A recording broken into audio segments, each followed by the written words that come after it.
Hi friends, welcome to Anu vlogs. ఇవాళ Sunday special ఏంటో చూపిస్తాను. Fish curry.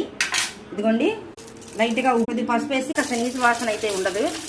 ఓకే సరే ఫ్రెండ్స్, శుభ్రంగా నీట్గా వాష్ చేసుకుని పచ్చిమిర్చి, సరిపడా కారం, ఉల్లి పేస్ట్ తగ్గట్టు ఇవన్నీ కలిపి పెట్టుకుంటే ముక్క చిదురవకుండా ఉంటుంది. ఎంత పులుపు వేసుకోండి, చాలా టేస్ట్గా ఉంటుంది. ఇలా కలుపుకోవాలి.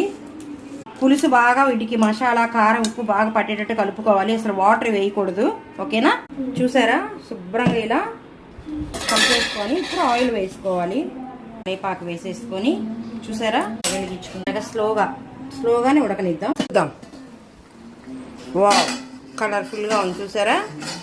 అలా తిప్పుకుందాం, అంతే, కదిలించకూడదు. చూసారా, ఆయిల్ మొత్తం బయటకు వచ్చింది. కొత్తిమీర వేసేసుకొని మా చేపల కూర నచ్చితే లైక్ చేయండి, షేర్ చేయండి, సబ్స్క్రైబ్ చేసుకోండి.